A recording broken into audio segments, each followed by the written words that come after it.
Olá, eu sou a Flávia Eu Gonçalves sou Carlos Henrique Abud. e hoje a gente vai falar sobre arco de personagem.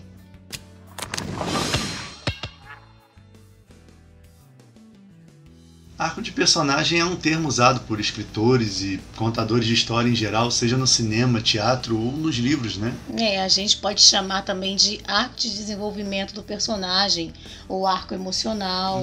Mas o mais comum mesmo é arco de personagem, né? Esse termo diz respeito à jornada do personagem, suas ações, reações e consequências perante testes e provações. Sendo que o processo de passar por esses testes e provações resulta em mudança. Isso, o arco é meio que a soma das mudanças pelas quais o personagem passa ao viver a história. A própria palavra arco já simboliza bem o sentido.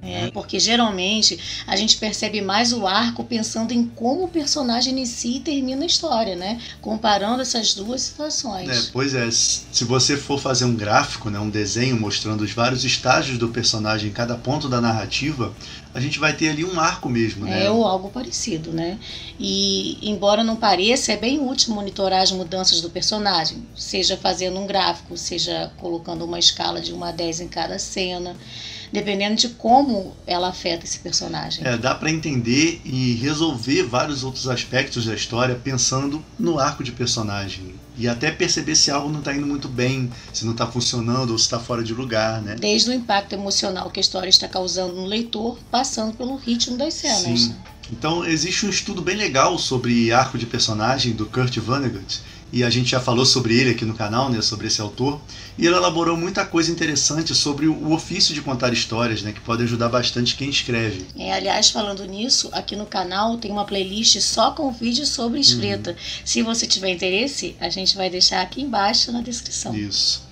Então, o Kurt disse que uma boa maneira de traçar o arco de um personagem é comparar a maneira como ele começa e termina a história, né? E também os momentos da boa sorte ou má sorte. No original Fortune, né, que pode ser traduzido como sorte. Certo, mas fortuna em português a gente também pode entender como destino.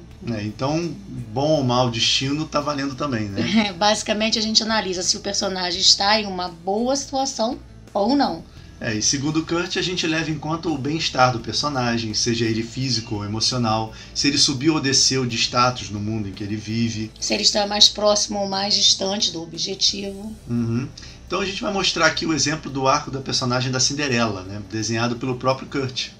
Dá para entender bem que a personagem começa em um estado de má sorte por baixo, né? E aí tem a questão da madrasta, tem a morte da mãe, as filhas da madrasta.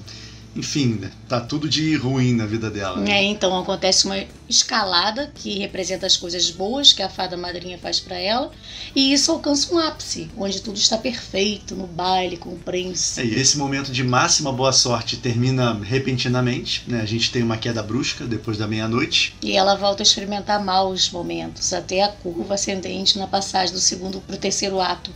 E no fim tudo está perfeito novamente, né? Pra sempre, né? Como em quase todos os contos de fada.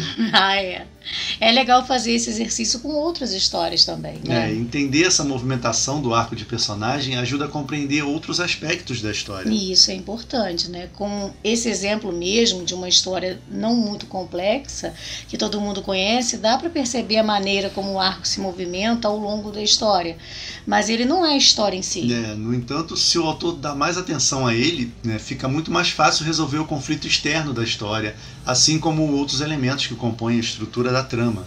Fica mais fácil, como a gente falou, perceber o que não está funcionando. Não pode esquecer que o conceito do arco serve para analisar a evolução dos personagens, né? Ele não representa a estrutura da história em si, com os 3 atos e tudo mais. Inclusive, a gente pode encontrar trajetórias diferentes para personagens diferentes em uma mesma história. Claro, a madrasta da Cinderela, por exemplo, o ponto baixo da Cinderela no início da história, é o ponto alto dela, onde está tudo bem em sua vida.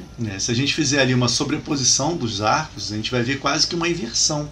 Isso acontece quase sempre, né? O arco do herói da história faz movimentos opostos ao do vilão. É uma gangorra, né? Se um ganha, o outro perde. Então, é legal mesmo fazer essa sobreposição de arcos para trabalhar a dinâmica entre os dois. Se em um determinado momento da história os dois arcos estão caminhando na mesma direção, os dois para cima ou os dois para baixo, né? Pode ser legal examinar esse ponto e ver se é isso mesmo, né? E se realmente algo não estiver funcionando? E se o arco do personagem não estivesse desenhando da maneira como o autor queria? Esse é o assunto do vídeo que vem. A gente vai falar sobre criação de personagem, tendo em mente as características que podem ajudar a resolver melhor a trajetória dele, né? Criando assim um arco de personagem interessante. Enquanto isso, se você gosta de escrever, não deixe de conferir a nossa série de exercícios de escrita criativa, Planos em Prática. E se você gosta de world building, de construção de mundos, tem também a nossa nova série Universo Planos e Fugas. Então era isso para o vídeo de hoje. Abraços e até a próxima!